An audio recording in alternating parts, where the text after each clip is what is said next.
ফিরে এলাম ক্লাস 12-এর ক্লাসে। আমরা লাস্ট ক্লাসে যেটা দেখেছিলাম যে লেন্সের টাইপস মানে কত ধরনের লেন্স হতে পারে সেগুলো নিয়ে আমরা আলোচনা করেছিলাম। সেখানে আমরা দেখেছিলাম যে বায়োকনভেক্স বা বাইকনভেক্স, কনকেভো কনভেক্স, প্লেনো কনভেক্স, বিভিন্ন রকম সব দেখেছিলাম।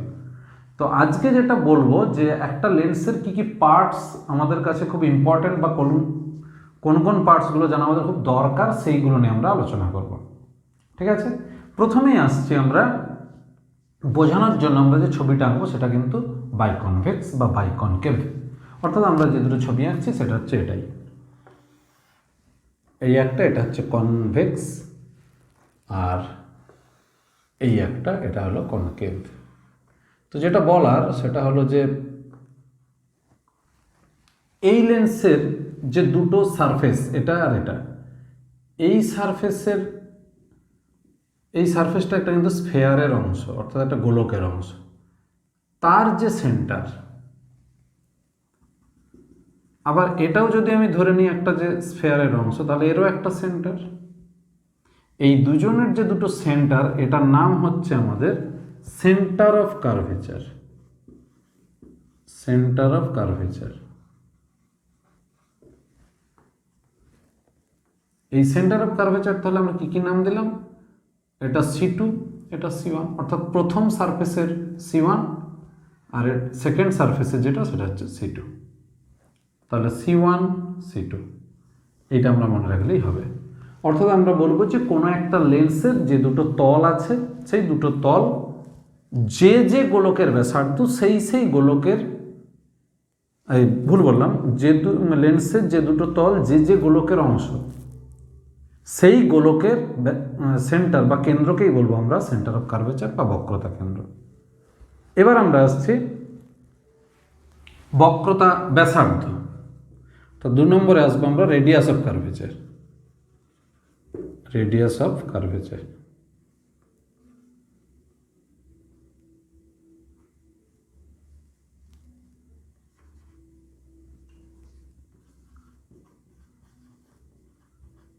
তো একইভাবে বলতে পারবো যে কোনো লেন্স যে গোলকের অংশ সেই গোলকের ব্যাসার্ধকেই বলবো আমরা বক্রতা ব্যাসার্ধ। যেমন এই যে লেন্সটা, এই লেন্সের প্রথম তল যে গোলকের অংশ সেই গোলকের ব্যাসার্ধ R1, তাহলে আমরা R1কে বলবো বক্রতা ব্যাসার্ধ। সেকেন্ডটার ব্যাসার্ধ হচ্ছে R2, তাহলে এটা এই দিক এটা এই দিক, তাহলে R1 আর R2 এই দুটোই হলো রেডিয়াস অফ কার্ভেচার, অর্থাৎ বক্রতা ব্যাসার্ধ। আর লেখার দরকার নেই। তাহলে আমরা যখন কোনো অঙ্ক করবো পরবর্তীকালে, তখন কিন্তু এই রেডিয়াস অফ কার্ভেচার বা বক্রতা ব্যাসার্ধের কিন্তু চিহ্ন বসাতে হবে। সেক্ষেত্রে আমরা সব আলোচনা করব পরে। ঠিক একইভাবে যদি আমরা কনকেভের ক্ষেত্রে যেতাম, তাহলে এই সারফেসটা যে গোলকের অংশ, অর্থাৎ এই গোলক, তার যে রেডিয়াস সেটা হচ্ছে R2, তার সেন্টার হচ্ছে C2, এর সেন্টার C1, এর রেডিয়াসটা R1। এগুলোই হচ্ছে বক্রতা কেন্দ্র এবং বক্রতা ব্যাসার্ধ। এবার যেটা হচ্ছে 3 নম্বর প্রিন্সিপাল অ্যাক্সিস।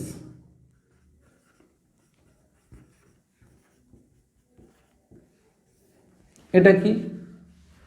এই যে লেন্সের যে দুটো সেন্টার, এদেরকে যোগ করলে যে রেখাটা পাবো, অর্থাৎ আমরা যেটা দেখলাম এই সারফেসের সেন্টার এটা, এই সারফেসের সেন্টার এটা, তাহলে এই দুটোকে যোগ করে দাও। যোগ করে যদি আমরা বাড়িয়ে দিই দুই দিকে, তখন সেটাকে বলবো প্রিন্সিপাল অ্যাক্সিস। তাহলে এই একটা পয়েন্টকে যদি আমরা যোগ করে এরকমভাবে বাড়িয়ে দিই, যার নাম দিলাম আমরা XY।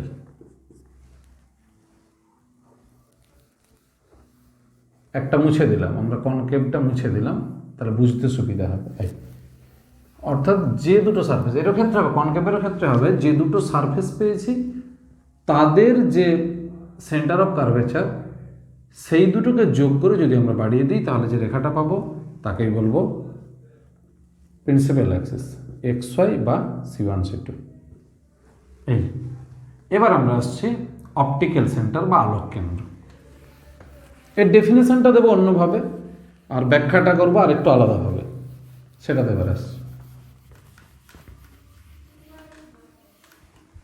যদি আমরা ধরি যে এইরকম একটা লেন্স, যেটার নাম আমরা আগেই বলেছি যে বাইকনভেক্স, এইটা হচ্ছে আমাদের প্রিন্সিপাল অ্যাক্সিস।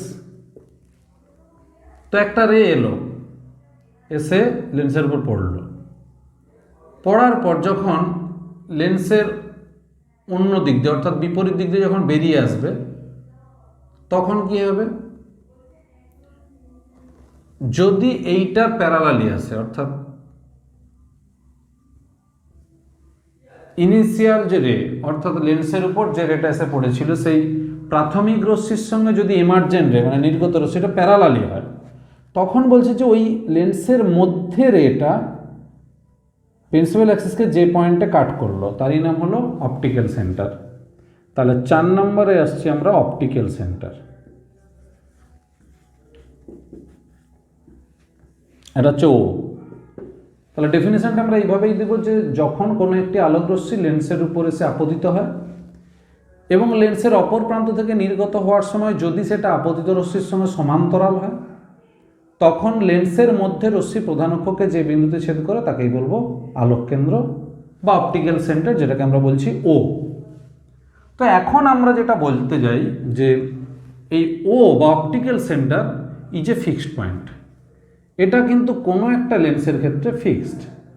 আর একটা কথা মনে রাখতে হবে যে মিররের ক্ষেত্রে আমরা যখন দেখেছিলাম, অর্থাৎ রিফ্লেকশনের ক্ষেত্রে স্ফেরিক্যাল যে মিররগুলো ছিল, তাতে আমরা দেখেছিলাম যে সেন্টার অফ কার্ভেচার মানে সি দিয়ে যদি কোনো লাইট রে পাস করে, তখন সে রিফ্লেকশনের পর মানে প্রতিফলনের পর আবার সেই বিন্দুতেই ফিরে যেত।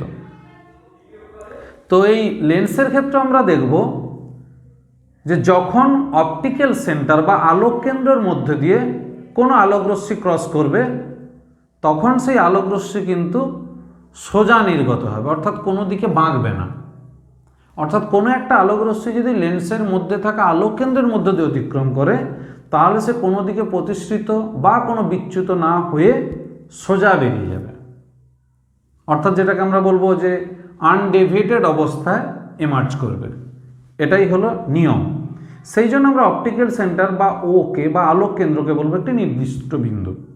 তো এখন যেটা প্রশ্ন উঠে আসছে যে যদি এই দুপাশের তলের বক্রতা ব্যাসার্ধ মানে রেডিয়াস অফ কার্ভেচার সেম হয়, অর্থাৎ ইকুয়াল হয়, তখন আমরা এর নাম কি বলেছিলাম আগের দিন? যে সমতল।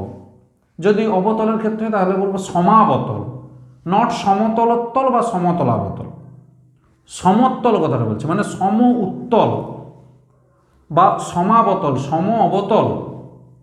অর্থাৎ মানে হলো যে যদি আমরা বলি যে ইকুই কনভেক্স, তার মানে বোঝালো যে দুটো উত্তল তলের বক্রতা ব্যাসার্ধ সমান।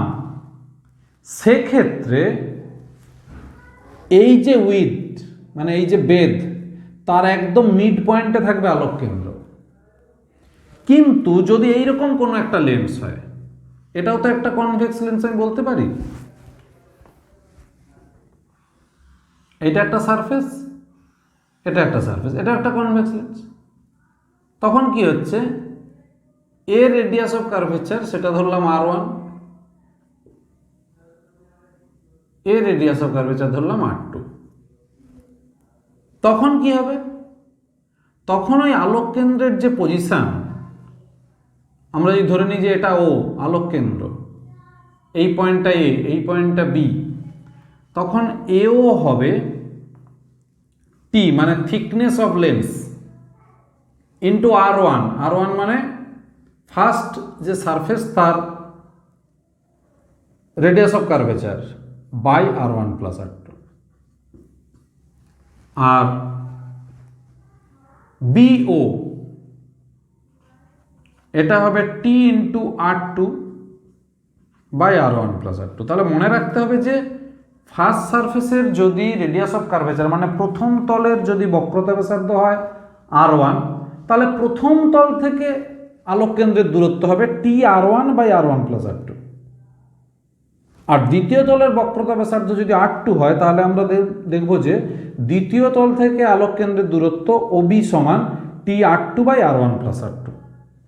তাহলে এই দুটো যদি আমি ফর্মুলা মনে রাখি, তাহলে যে কোনো লেন্সের ক্ষেত্রে আমাকে যদি সেই লেন্সের বেধ বলে দেয়, মানে তার উইথ বলে দেয়, এবং তার দুটো তলের যদি বক্রতা ব্যাসার্ধ বলে দেয়, তাহলে আলোক কেন্দ্র কোন পজিশনে আছে আমরা কিন্তু পেয়ে যাব। এবং এখান থেকে আমরা বুঝতে পারবো যে সবসময় আলোক কেন্দ্র যে লেন্সের মধ্যেই হবে এমন কোনো কথা নেই। তাহলে প্রথমে বলি একটা শর্ট কোশ্চেনের জন্য যে কখন লেন্সের আলোক কেন্দ্র লেন্সের বাইরে থাকবে।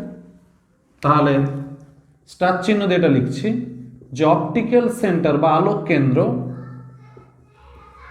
Is outside of the lens.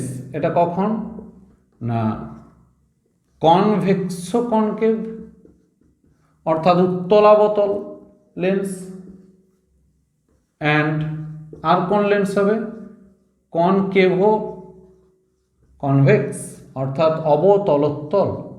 তাহলে অবতলোত্তল আর উত্তলাবতল এই দুটো লেন্সের ক্ষেত্রে কিন্তু আলোক কেন্দ্র থাকবে লেন্সের বাইরে। আর সমতল বা সমতল বা সমাবতল, অর্থাৎ যদি এই রকম দুপাশের বক্রতা কেন্দ্র পুরোপুরি সমান হয় তাহলে মাঝখানে থাকবে। দুটো তলের যদি বক্রতা কেন্দ্র সমান হয় তাহলে মাঝখানে থাকবে। আর যদি দুটো তলের বক্রতা কেন্দ্র অসমান হয় তখন সেটা মাঝখানে থাকছে না, সেটা এই সূত্র অনুযায়ী ঠিক হবে।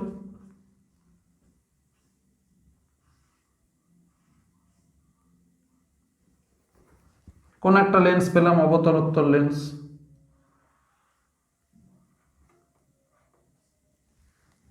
দুটো তলের বক্রতা ব্যাসার্ধ আলাদা, সেক্ষেত্রে আমাদের কিন্তু এই দুটো ফর্মুলা মেনটেন করে কাজটা হবে। তো এই হলো, আর আমরা মনে রাখবো যে কোনো লেন্সের ক্ষেত্রে আলোক কেন্দ্র হলো তার নির্দিষ্ট বিন্দু। এবার আমরা আসছি ফোকাস।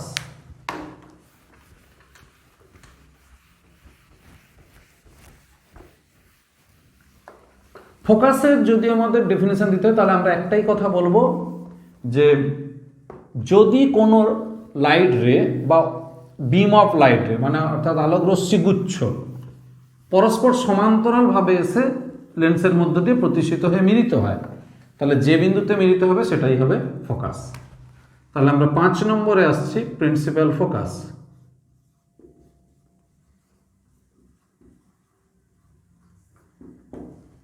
যদি উত্তল লেন্স হয় তাহলে আমরা দেখব এইরকম রেগুলো যদি প্যারালালি আসে একটা পয়েন্টে এসে মিশে যাচ্ছে,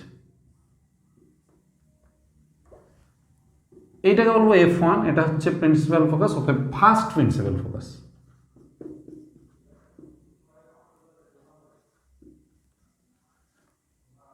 সরি, এটার নাম হচ্ছে সেকেন্ড প্রিন্সিপাল ফোকাস।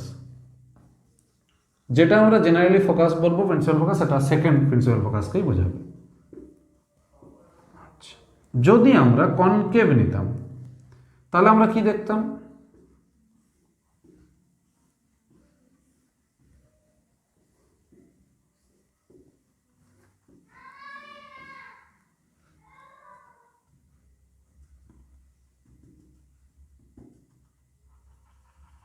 এইটাকে বলবো, সেগুলো F2 দিয়ে লিখি, সেকেন্ড প্রিন্সিপাল ফোকাস। তাহলে ফার্স্ট কোনটা হবে সেটা এবার দেখব। ফার্স্ট প্রিন্সিপাল ফোকাস হচ্ছে যদি আমরা দেখি যে কতগুলো রে ডাইভার্জিং ছিল, কোন একটা পয়েন্ট থেকে বেরিয়ে যাচ্ছে ডাইভার্জিং রে, তাহলে এরা কি করতো, ছড়িয়ে পড়ার কথা সব দিকে, কিন্তু লেন্স কি করলো, এটাকে প্যারালালি করে দিল। তাহলে কোনো একটা পয়েন্ট থেকে যদি ডাইভার্জ হয়ে রেগুলো বেরিয়ে যায় তখন এই পয়েন্টটার নাম হয়ে যাবে ফার্স্ট প্রিন্সিপাল ফোকাস।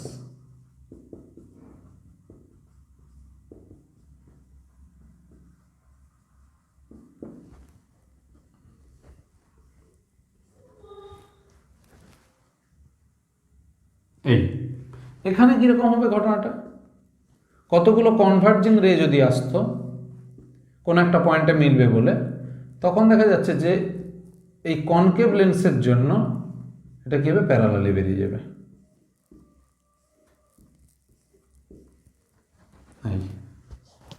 তাহলে এটাকে বলবো আমরা, এই যে পয়েন্টে মিলতো, এটাকে বলবো আমরা ফার্স্ট প্রিন্সিপাল ফোকাস। তাহলে মূলত যেটা বোঝা যাচ্ছে যে আমরা যেটা প্রিন্সিপাল ফোকাস বলতে বুঝি সেটা কিন্তু সেকেন্ড।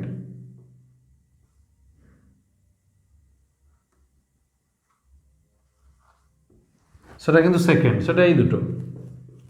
তার মানে একটা জিনিস ক্লিয়ার হলো যে যে রেগুলো প্যারালালি থাকবে তাদেরকে আমরা কোনো পয়েন্টে মেলাবো বা কোনো একটা পয়েন্ট থেকে ডাইভার্জ হচ্ছে বলে মনে করব, সেটাই হলো আমাদের প্রিন্সিপাল ফোকাস।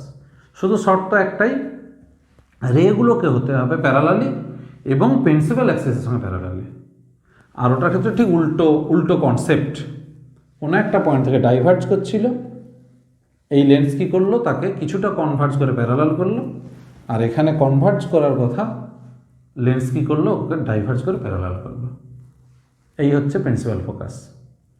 আর ফোকাল লেন্থের পরে যদি আমরা বলি, তাহলে আমরা বলবো যে অপটিক্যাল সেন্টার থেকে প্রিন্সিপাল ফোকাসের ডিস্টেন্স বা পারপেন্ডিকুলার ডিস্টেন্স, তাকেই বলবো আমরা ফোকাল লেন্থ বা ফোকাস দূরত্ব। তাহলে ফোকাল লেন্থ এর পরে, তাহলে ডিস্টেন্স বা পারপেন্ডিকুলার ডিস্টেন্স বলি, আরো ভালো হবে এটা, মানে লম্ব দূরত্ব,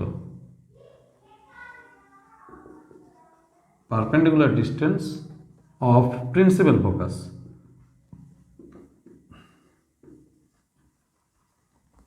ফ্রম অপটিক্যাল সেন্টার। মানে আলোক কেন্দ্র থেকে প্রথম হোক বা দ্বিতীয় হোক, যে কোনো মুখ্য ফোকাসের যে দূরত্ব তাকেই বলবো আমরা ফোকাস দূরত্ব। এবার আমরা আসছি, আচ্ছা এটাকে স্মল এফ দিয়ে লেখা হয়, স্মল এফ, আর ইউনিট হবে centimetre foot, centimetre foot, CGS, SI, FPS, আর ডাইমেনশন অবশ্যই হবে এল। অবশ্যই এই দূরত্বটা আমরা মাপবো সবসময় পারপেন্ডিকুলার ডিস্টেন্স, কোনো তির্যকভাবে কোনো দূরত্ব নয়। এবার আমরা আসছি 7 নম্বরে, যেটা হচ্ছে সেকেন্ডারি ফোকাস।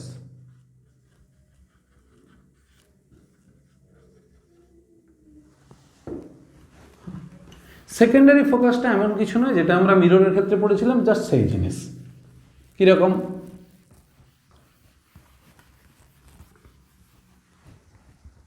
কোনো একটা লেন্স রাখা আছে, এটা প্রিন্সিপাল অ্যাক্সিস, কতগুলো রে আসছে যেগুলো হচ্ছে নিজেরা প্যারালাল কিন্তু প্রিন্সিপাল অ্যাক্সিসের সঙ্গে নয়। তখন তারা কি করবে, কোনো একটা পয়েন্টে এসে মিলবে, কিন্তু সেই পয়েন্টটা কোথায় থাকবে? পয়েন্টটা থাকবে যেখানে প্রিন্সিপাল ফোকাসটা তৈরি হতো, এফ, ঠিক তার নিচে, এটা অপটিক্যাল সেন্টার, ঠিক তার নিচে একটা প্লেনে, এই প্লেনটাও হবে অ্যাক্সিসের সঙ্গে পারপেন্ডিকুলার, যে প্লেনটার নাম আমরা দিচ্ছি ফোকাল প্লেন। তাহলে ফোকাল প্লেন মানে ফোকাস তল এবং গৌণ ফোকাস মানে সেকেন্ডারি ফোকাস একসঙ্গে আমাকে আলোচনা করতে হবে। কেন না, যখন রেগুলো প্রিন্সিপাল অ্যাক্সিসের সঙ্গে প্যারালালি এসেছিল, অর্থাৎ প্রধান অক্ষের সঙ্গে সমান্তরালভাবে যখন আলোক রশ্মিগুলো এসে পড়ে, তখন তারা লেন্স থেকে ক্রস করার পর প্রধান অক্ষের উপরেই কোনো একটা পয়েন্টে মিশে যায় বা মিলিত হয়। কিন্তু যখন রেগুলো নিজেরা প্যারালালি হয় কিন্তু প্রধান অক্ষের সঙ্গে প্যারালালি নয়, অর্থাৎ প্রধান অক্ষের সঙ্গে সমান্তরাল নয়, এইরকমই সমান্তরাল আলোক রশ্মি আসে, তখন তারা কিন্তু উত্তর লেন্সের পর প্রতিষ্ঠিত হয়ে কোনো একটা বিন্দুতে এসে মিলিত হয়। সেই বিন্দুর নাম হলো গৌণ ফোকাস, অর্থাৎ এফ ডট। তাহলে এই গৌণ ফোকাস এবং এই মুখ্য ফোকাস, এরা কিন্তু যে তলে থাকে তারই নাম হচ্ছে ফোকাস তল বা ফোকাল প্লেন। এই এবার আমরা আসবো অ্যাপারচার বা উন্মেষ। তাহলে 9 নম্বর হচ্ছে অ্যাপারচার, উন্মেষ। এটা কি না, এটা হচ্ছে যে কোনো লেন্সের দুটো এন্ড পয়েন্টকে যদি আমি যোগ করি তাহলে যে স্ট্রেট লাইন পাবো। যদি আমি বলি যে এইরকম কোন একটা লেন্স, এই পয়েন্ট আর এই পয়েন্টকে আমি যোগ করে দিলাম, এটাই হলো উন্মেষ। যদি আমি বলি যে এতটাকে কাজে লাগাবো, বাকিটা আমি বন্ধ করে দিলাম, এতটা আমি ব্লক করে দিলাম, এটা আমার ব্লক, তখন আমার উন্মেষ হলো এতটা।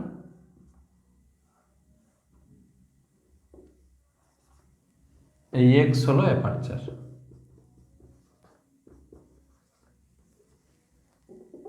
তাহলে অ্যাপারচার চেঞ্জ হতে পারে যতটা লেন্স আমরা অ্যাক্টিভ হিসাবে কাজে লাগাবো। অর্থাৎ আমি একটা লেন্স নিতে পারি যার ডায়ামিটারটা হচ্ছে এক্স ডট, কিন্তু আমি দুপাশে বাধা দিয়ে তাকে আমি কাজে লাগাচ্ছি এত দূর, তখন আমার কাছে এফেক্টিভ উন্মেষ বা অ্যাপারচার হলো এক্স। তাহলে অ্যাপারচার বা উন্মেষ কিন্তু অন্য কিছু নয়, লেন্সের দুটো এন্ড পয়েন্ট যতটা আমি কাজে লাগাবো তার মধ্যে যে লিনিয়ার ডিস্টেন্স, এটাকেই বলছি অ্যাপারচার বা উন্মেষ। আর সবশেষে যেটা আসবো 10 নম্বর, সেটা হচ্ছে যে থিন লেন্স। তো স্বাভাবিক আমাকে যদি এইরকম দুটো ছবি এঁকে দেয়, এই একটা লেন্স আর এই একটা লেন্স, তাহলে আমি কোনটাকে থিন বলবো? নিশ্চয়ই এটাকে থিক বলবো আর এটাকে থিন বলবো। তাহলে যার উইথটা খুব কম এটা হচ্ছে উইথ, ভেরি লেস বা ভেরি স্মল, আর এটা হচ্ছে উইথটা খুব বেশি।